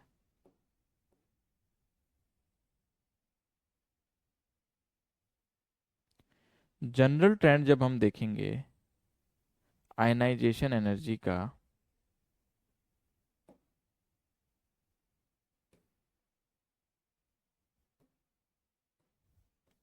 तो जनरल ट्रेंड क्या निकल के आएगा? लेफ्ट टू राइट साइज क्या होता है? लेफ्ट टू राइट जाने पे साइज तो डिक्रीज होता है, इसका मतलब आयनाइजेशन एनर्जी इंक्रीज होगी। और अप टू डाउन जाने पे साइज इंक्रीज होता है, तो आयनाइजेशन एनर्जी डिक्रीज होगी। ये हमने क्या बोल दिया? जनरल ट्रेंड बोल दिया। ठीक है, ये हमने क्या बोल दिया? जनरल ट्रेंड बोल दिया। तो जब आप lithium beryllium boron carbon nitrogen oxygen fluorine की बात करेंगे, तो लेफ्ट टू राइट जाएंगे, तो एक जनरल ट्रेंड क्या निकल के आएगा? क्योंकि साइज छोटा होता है, आयनाइजेशन एनर्जी हमको ज्यादा देनी पड़ेगी। साइज छोटा है, इलेक्ट्रॉन को निकालना मुश्किल है, तो हमको एनर्जी ज्यादा देनी पड़ेगी। ठीक है, अप टू डाउन आएंगे, नंबर ऑफ शेल बढ़ता जा रहा है, साइज बढ़ता जा रहा है, इलेक्ट्रॉन को निकालना मुश्किल नहीं होगा, क्योंकि न्यूक्लियस का चार्ज, न्यूक्लियस का पॉजिटिव चार्ज जो है उसको उतना स्ट्रांगली अट्रैक्टेड नहीं रख पा रहा है, तो इलेक्ट्रॉन को निकालना आसान है। तो अप टू डाउन जाने पर आयनाइजेशन एनर्जी की वैल्यू कम होने वाली है। ये जनरल ट्रेंड की बात हो गई है। लेकिन जैसे केमिस्ट्री के अंदर हमने पहले देखा, साइज की बात देखी थी, एक्सेप्शन आया था, तो जहां पे साइज की बात आएगी वहीं पे एक्सेप्शन आयनाइजेशन एनर्जी में भी आने वाला है, क्योंकि जहां पे साइज का एक्सेप्शन आया, साइज से रिलेटेड है आयनाइजेशन एनर्जी, तो वहां पर ही आयनाइजेशन एनर्जी का भी हमारे को एक्सेप्शन देखने को मिलेगा। तो कहाँ कहाँ एक्सेप्शन देखने को मिलेगा, एक बार मैं थोड़ा सा आपको मार्क करके बता देता हूं। ठीक है, तो आयनाइजेशन एनर्जी का अगेन वही चीज, एक्सेप्शन, 13th ग्रुप। ठीक है, 13th ग्रुप में आपको डिफरेंस देखने को मिलेगा। आपको इन दोनों के अंदर भी ट्रेंड उल्टा देखने को मिलेगा। या अगर मैं बात करूं, तो आपको यहां पर भी ट्रेंड में फर्क दिखेगा। उसके अलावा आपको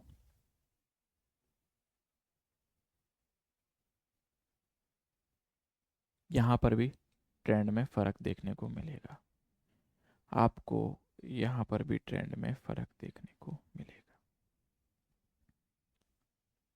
आपको यहाँ से यहाँ जाने में भी ट्रेंड में फर्क देखने को मिलेगा।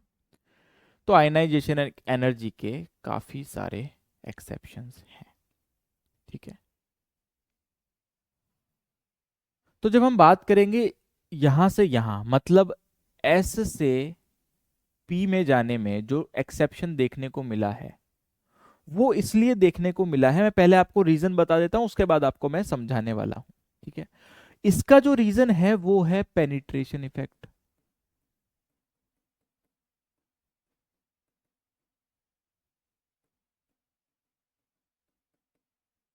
ठीक है, इसका रीजन क्या है? Penetration effect.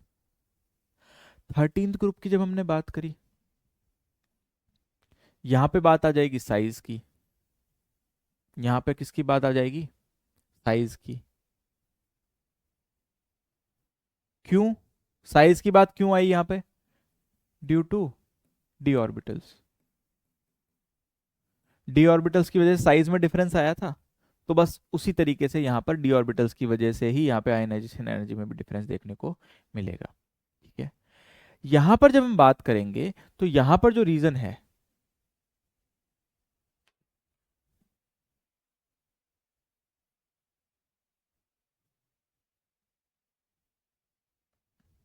यहाँ पर जो रीजन है वो रीजन है हाफ फिल्ड इलेक्ट्रॉनिक कॉन्फ़िगरेशन।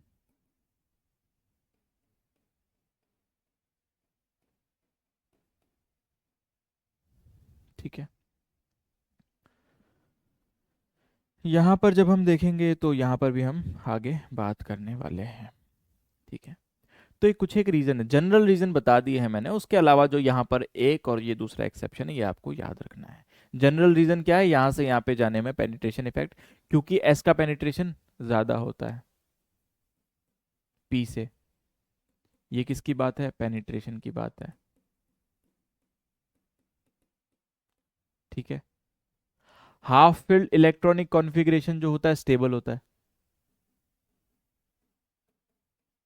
ठीक है। साइज डी ऑर्बिटल्स की वजह से हम देख ही चुके हैं, क्यों? पुअर शील्डिंग होती है,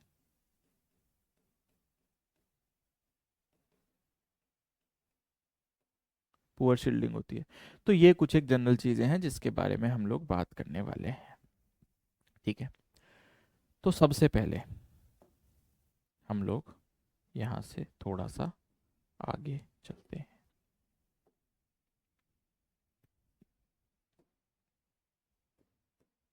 जनरल ट्रेंड की बात बताओ, लेफ्ट टू राइट गए, किसकी बात कर रहे हैं हम? आयनाइजेशन एनर्जी की बात कर रहे हैं। Lithium, beryllium, boron, carbon, nitrogen, oxygen, fluorine और नियॉन। नियॉन को हम गोला मार्क कर देते हैं क्योंकि नोबल गैस है, हाईली स्टेबल होती है, इसके अंदर से इलेक्ट्रॉन निकालना बहुत ही ज़्यादा मुश्किल होता है, इसलिए नियॉन के अंदर से इलेक्ट्रॉन निकालना बहुत ही ज़्यादा मुश्किल होगा, इसके लिए इसकी हाईएस्ट आयनाइजेशन एनर्जी होने वाली है।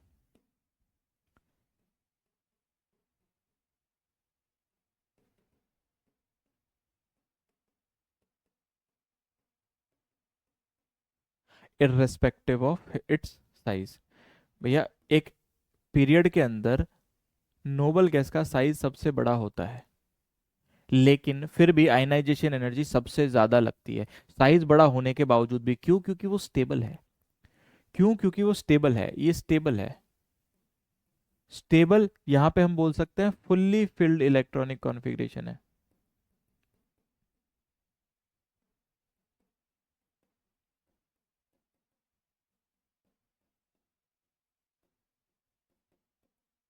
फुल्ली फिल्ड इलेक्ट्रॉनिक कॉन्फ़िगरेशन है, ठीक है। आयनाइजेशन एनर्जी हाईएस्ट रहेगी अपने पीरियड में, आयनाइजेशन एनर्जी हाईएस्ट रहने वाली अपने पीरियड में, irrespective of the size. Mark करके लिख लो, बाद में ताकि सवाल ना आए।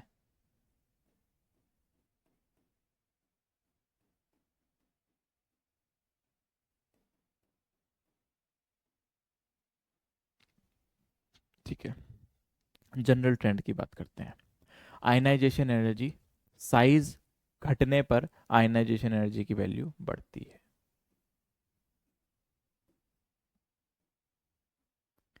ये जनरल ट्रेंड के हिसाब से होना चाहिए था, लेकिन हमने क्या बोला कि यहां पर कुछ एक एक्सेप्शन आ जाते हैं, तो ये आपको ट्रेंड देखने को नहीं मिलता। ट्रेंड क्या देखने को मिलता है? ट्रेंड क्या देखने को मिलता है आपको? यहां पर इस जगह पर आपको ट्रेंड उल्टा देखने को मिलेगा। ट्रेंड क्या देखने को मिलेगा? ट्रेंड आपको ये मिलेगा।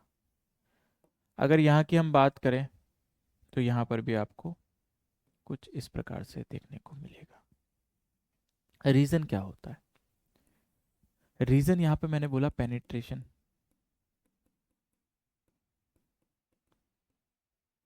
ठीक है, यहाँ पर मैंने आपको रीजन बोला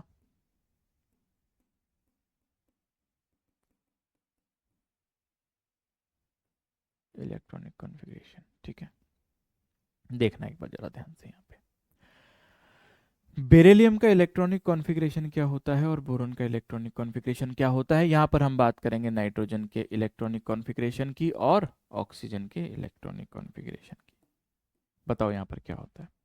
यहाँ पर होता है 1s2 2s2, और यहाँ पर क्या होता है 1s2 2s2 एंड 2p1।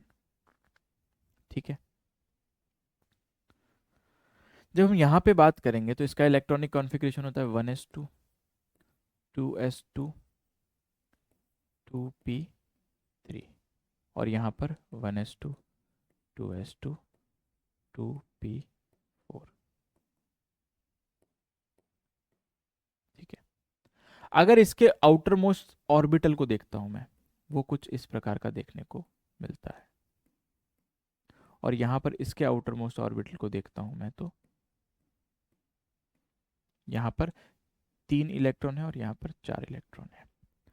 जब इसको मैं यहाँ पर ध्यान से देखता हूँ तो यहाँ पर मैं सेकंड शेल की बात कर रहा हूँ, यहाँ पर भी सेकंड शेल की बात करूंगा तो यहाँ पर इस तरीके से S देखने को मिलता है, और यहाँ पर जब सेकंड शेल की बात करूंगा तो ये S, और यहाँ पर जो P है इसका, उसमें 1 इलेक्ट्रॉन। यहाँ पर total electron outermost shell में 2 है, यहाँ पर total electron outermost shell में 3 है। ठीक है, तो जब हम बात करते हैं इलेक्ट्रॉन को बाहर निकालने की, आयनाइजेशन एनर्जी का मतलब क्या है? इलेक्ट्रॉन को बाहर निकालना। इस इलेक्ट्रॉन को बाहर निकालते ही इसका जो कॉन्फ़िगरेशन है वो इसके जैसा हो जाएगा। इसका कॉन्फ़िगरेशन किसके जैसा हो जाएगा? इसके जैसा हो जाएगा। और अगर कॉन्फ़िगरेशन इसके जैसा हो गया, बताओ पेनिट्रेटेड है, एस है, पेनिट्रेटेड है, ठीक है, मतलब स्टेबल ज्यादा है। क्यों स्टेबल ज्यादा है? देखो ध्यान से, मान लो ये, मान लो एस ऑर्बिटल है, पेनिट्रेटेड है न्यूक्लियस की तरफ। पेनिट्रेटेड है मतलब न्यूक्लियस के पास में है। P orbital in comparison to S थोड़ा सा दूर पड़ जाता है। मैंने आपको पेनिट्रेशन का ऑर्डर बताया था।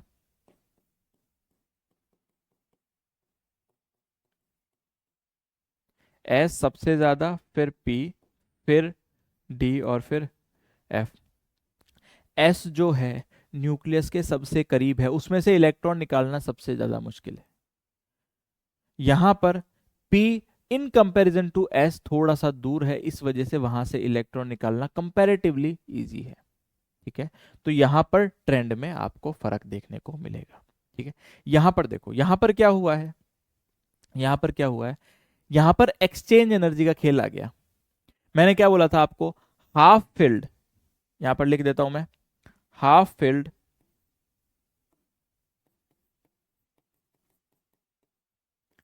Electronic configuration are more stable. ठीक है, क्यों मोर स्टेबल? क्योंकि ऑर्गेनाइज्ड होते हैं थोड़े से, अरे देखने में अच्छे लगते हैं। क्यों? यहां पर एक्सचेंज एनर्जी ज्यादा होती है।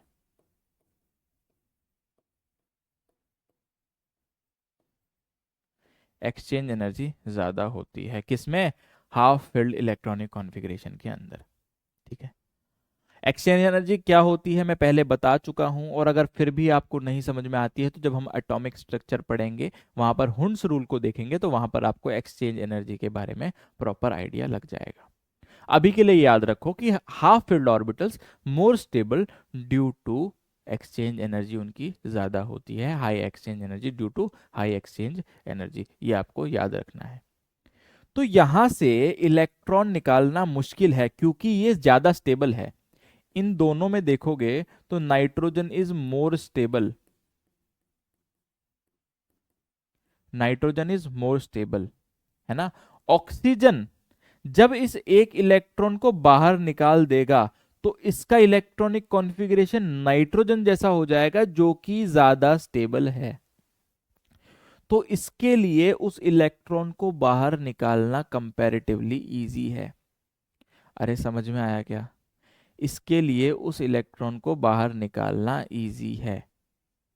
तो बताओ ट्रेंड समझ में आया यहां पर, अरे ट्रेंड समझ में आया क्या। तो यहां पर एक ये एक्सेप्शन आपको देखने को मिलता है।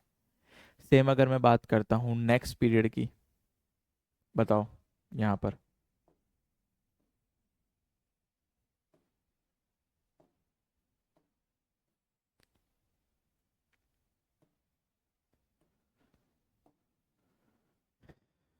हमने किसकी बात करी, लिथियम की। अब बताओ सोडियम से बात करते हैं।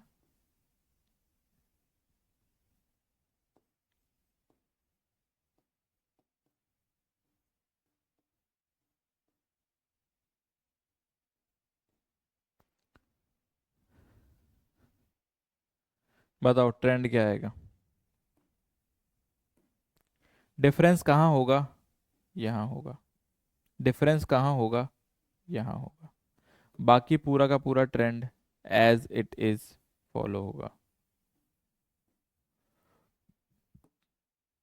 नेक्स्ट की अगर हम बात करते हैं तो बताओ यहाँ पर कौन आएगा, पोटेशियम, फिर कैल्शियम। अब हम डी को छोड़ देंगे, यहाँ पर कौन आएगा, गैलियम, अरे जर्मेनियम। अरे मेरे प्यारे बच्चों यहाँ पर देखो मैंने किस चीज़ को छोड़ा है, मैंने यहाँ पर इस डी को छोड़ दिया है। हम बात कर रहे हैं एस से पी पे जाने की, हम बात कर रहे हैं एस से पी पे जाने की। Potassium, calcium, gallium, germanium, arsenic, selenium, इस तरीके से हम लोग आगे चलने वाले हैं। कहाँ गया,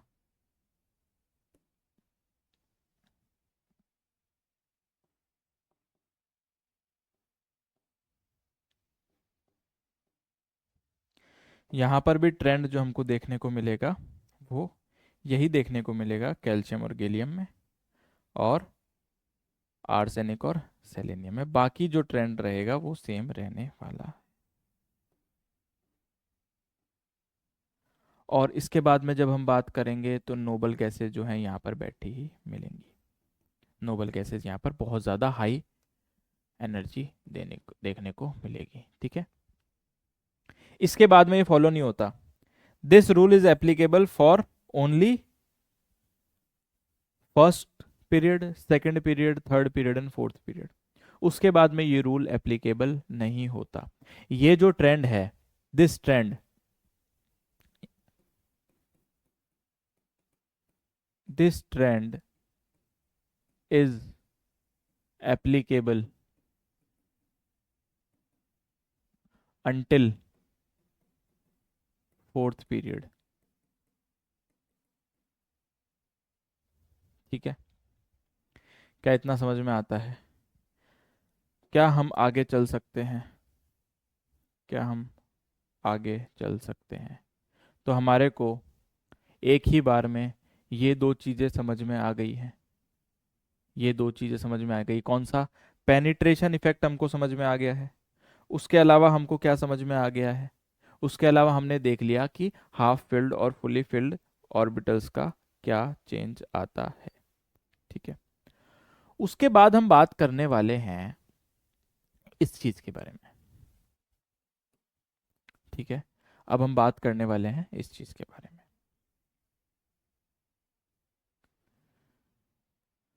देखते हैं एक बार।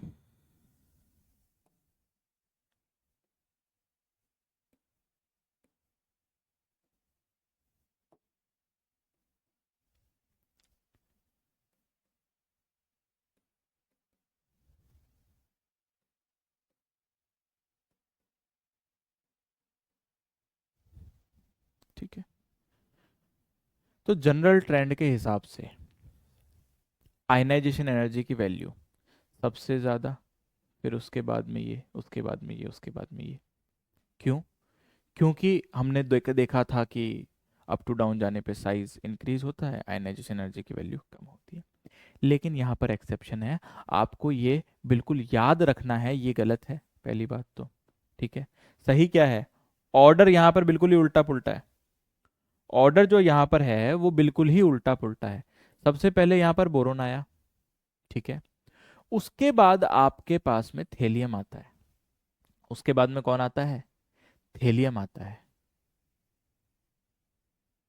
तो यहां पर सबसे ज्यादा जो आयनाइजेशन एनर्जी है वो है बोरोन की। उसके बाद में सेकंड नंबर पे कौन आया? हेलियम आया। उसके बाद में आपके पास में आता है गैलियम,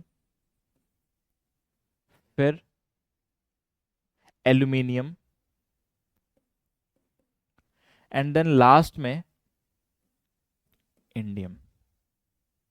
स्टार मार्क कर रहा हूं मैं इसको, ठीक है, ये आपको याद रखना ही रखना है, ये आपको।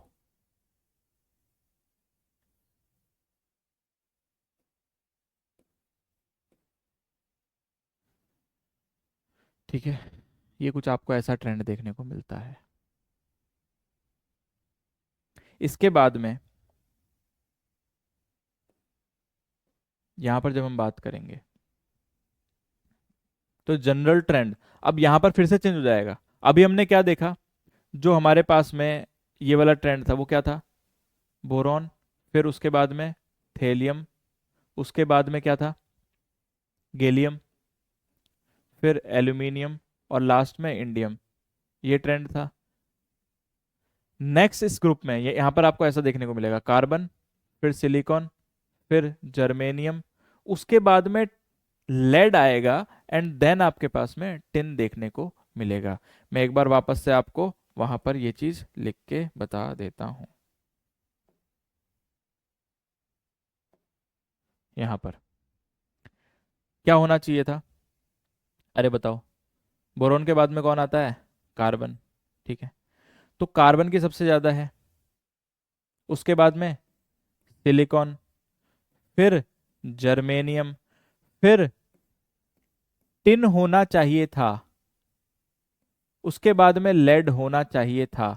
लेकिन यहां पर कबाड़ा हो जाता है। कबाड़ा क्या हो जाता है? यहां पर जर्मेनियम के बाद में हमारे पास में लेड आता है और लास्ट में टिन आता है। अरे ठीक है, क्या ये ट्रेंड याद रह जाएगा आप लोगों को? अगर ये ट्रेंड याद रह जाएगा तो आप लोगों का एक सवाल तो पक्का सॉल्व हो जाएगा। प्रीवियस ईयर्स में बहुत बार ये सवाल पूछा भी गया है। ठीक है, उसके बाद हम बात करेंगे यहां पर, यहां पर हम बात करेंगे जब हम फर्स्ट ग्रुप की बात करते हैं। ठीक है, जब हम लोग फर्स्ट ग्रुप की बात करते हैं,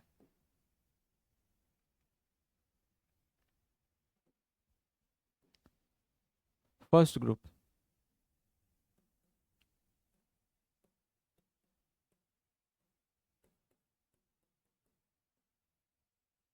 यूजुअली ट्रेंड क्या देखने को मिलना चाहिए था? Lithium, sodium, potassium, rubidium, caesium and francium. ठीक है, ट्रेंड क्या देखने को मिलना चाहिए था? क्योंकि साइज अप टू डाउन जाने पर इंक्रीज हो रहा है तो आयनाइजेशन एनर्जी की वैल्यू कम होगी, तो ट्रेंड ये देखने को मिलना चाहिए था। लेकिन यहीं पर कबाड़ा हो जाता है, और कबाड़ा क्या है?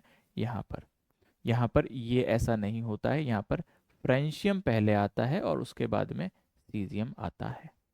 ठीक है, इसलिए सीजियम की ionization energy, caesium lowest ionization energy होती है, लोवेस्ट आयनाइजेशन एनर्जी। पूरी पीरियोडिक टेबल में, ठीक है, पूरी पीरियोडिक टेबल में सबसे कम आयनाइजेशन एनर्जी किसकी होती है? सीजियम की होती है, ठीक है। ये आपको याद रखने, भाई याद रखने वाली चीज़ें बता रहा हूँ ये, ठीक है, याद रखने वाली चीज़ें हैं ये। उसके अलावा लास्ट ट्रेंड जो मैंने आपको बोला था डी ब्लॉक के अंदर, यहाँ पर ये वाला लास्ट ट्रेंड की हम बात कर लेते हैं। ये मैं यहीं पे लिख देता हूँ, इसको खत्म करते हैं कहानी को। सबसे ज्यादा गोल्ड, उसके बाद में कॉपर, एंड लास्ट में सिल्वर। ये ट्रेंड आपको याद रखने हैं। तो टोटल ट्रेंड्स बताओ, क्या याद रह जाएंगे? कितने हो गए हमारे पास में? मार्क कर दो फटाफट से। फर्स्ट तो पीरियड वाला हो गया, ठीक है, पीरियड वाला हो गया। उसके बाद में हमारे पास में ये कॉपर वाला हो गया, ये सेकंड नंबर, ठीक है। ये ग्रुप वाला थर्ड नंबर, इस ग्रुप का फोर्थ है, इस वाले का फिफ्थ है, क्योंकि यहां पर ये रहा फिफ्थ, ठीक है। और हमारे पास में कौन सा देखने को मिलेगा एक्सेप्शन? ये सिक्स्थ। तो 6 एक्सेप्शन हमने देखे, 6 के 6 आपको साथ में नोट कर लेने हैं। और यहाँ पर हमारा आयनाइजेशन एनर्जी का जो पीरियोडिक टेबल में जितने भी एक्सेप्शंस या ट्रेंड्स है वो हम लोगों ने अभी तक देख लिए हैं। इसके आगे सिर्फ और सिर्फ क्वेश्चन प्रैक्टिस है। क्वेश्चन प्रैक्टिस हम लोग कैसे करेंगे? क्वेश्चन प्रैक्टिस हम लोग किसी भी एनसीईआरटी से रिलेटेड जो बुक है उससे हम लोग क्वेश्चन प्रैक्टिस कर लेंगे। एक बार हम यहाँ पर एक ये आयनाइजेशन एनर्जी का ट्रेंड है, ये आप लोगों को एनसीईआरटी में डायग्राम देखने को मिल जाएगा। आप इसको एक बार समझ सकते हैं। यहाँ पर थोड़ा सा मुझे क्लियर नहीं लग रहा है ये, देखो यहाँ पर फिर मैं आपको समझाने की कोशिश करूंगा यहाँ पर क्या क्या है। ये हीलियम है, ये नियॉन होगा, ये आर्गन है, ये क्रिप्टन है, ये जिनॉन है, और ये रेडॉन आगे आ जाएगा, ठीक है। अगर आप ध्यान से देखें तो सबसे नीचे यहाँ पर आपको देखने को मिलेंगे lithium, sodium, potassium, rubidium and caesium, ठीक है। यहां पर आपको ये डिफरेंस देखने को मिल रहा है, ये किसकी वजह से है? पेनिट्रेशन की वजह से। अरे यहां पर भी देखने को मिलेगा आपको, ठीक है। ये वाला डिफरेंस किसकी वजह से है? हाफ फिल्ड ऑर्बिटल की वजह से, ठीक है। सेम चीज आपको यहां भी देखने को मिलेगी, हाफ फिल्ड ऑर्बिटल्स, ठीक है। उसके बाद में जब आप यहां पर देखोगे तो ये डी आ गया। डी के अंदर भी आपको यहाँ पर क्यों? क्योंकि साइज में चेंजेस आए थे।